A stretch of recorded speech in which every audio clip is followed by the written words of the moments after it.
the sort of Reader's Digest version of this. Okay. Okay. There are black holes that are. I'll send it to you, Jamie. There are black holes that are formed at the consequence of the death of stars. Okay. Okay. And we think we understand the formation of stars well enough to say, well, a star is born with this much mass, and it'll lose a certain amount of mass over its life. All stars lose mass because there's so much pressure and so much energy coming out, it carries particles with it. So they lose mass. The sun is losing mass as we speak. It's called the solar wind. So everybody loses mass out there. The question is, at what rate are you losing mass? Is it a lot compared to your total mass? Is it small? So very high mass stars are not especially stable objects. They remain stars for 100,000, at most a million years, and they'll explode and become a supernova. If you're more massive than that, they will not explode because the gravity is so strong that it cannot explode against the strength of the gravity, and it collapses into a black hole. So we expect black holes to have slightly less mass, somewhat less mass than the most massive stars that we know how to make. So if you have 100 times the mass of the sun star, it'll lose half of its mass over its life, and you have a black hole that's 30 times the mass of the sun or 50 times the mass of the sun. Fine. Put a pin in that. In the centers of galaxies, there are supermassive black holes. Hundreds of thousands, millions times the mass of the sun. And they're supermassive, and they're black holes. We call them supermassive black holes because that's how we roll as astrophysicists. All right. Well, could you have black holes somewhere in the middle of these two extremes? We do not know a phenomenon that will give you a black hole that's in between, that will birth a black hole that's in between these two categories.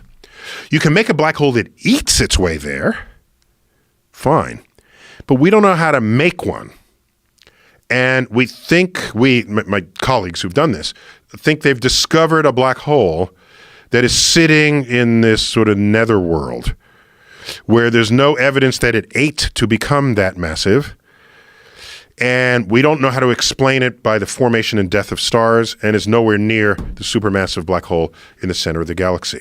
So it's the frontier of research at this moment.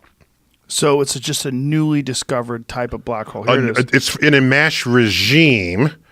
It's physically impossible. Headlines. We're reading the headline now. Black hole shock. Show me the where this appears. Express. So this is a British. I think they're British. Anyhow, it's a news digest for science. So black hole shock, theories swirl around the discovery of a physically impossible black hole. So scientists don't use the word impossible unless it's violating a known law of physics. So I bet that was an editor's title. And I don't have a problem. I don't mind a little bit of sensationalism there. You can say it is a black hole that comes from if it comes from an object, it is an object we know nothing about and have yet to discover. We're not going to say it's an impossible object. Every time we point the telescope to the universe, we find something that we never predicted or understood. And it adds to the knowledge base they already have whenever they do discover things, and then it becomes what we know and understand, like the supermassive black holes at the center of every galaxy. That was a fairly recent discovery in terms of it was human hypothesized history. because we saw the centers of the galaxy were behaving really weirdly. Stars were moving faster than they should have, given how much gravity was tugging on them.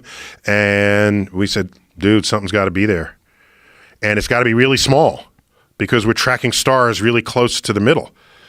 Well, if it was made of ordinary matter, how big it would have to be really, really big. So this has to be really, really small in order for this to happen. The only thing we know that could fill that small volume and have that much gravity is a black hole.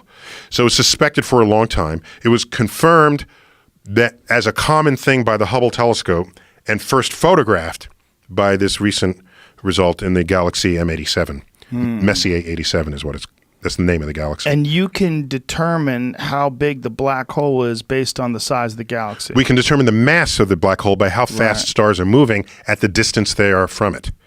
So in other words, so we're Earth orbiting the sun, and we have a certain speed. We're going about, I forgot 18 miles per second. I think that's the number. 30 kilometers a second. That's our speed around the sun. That's pretty fast, okay?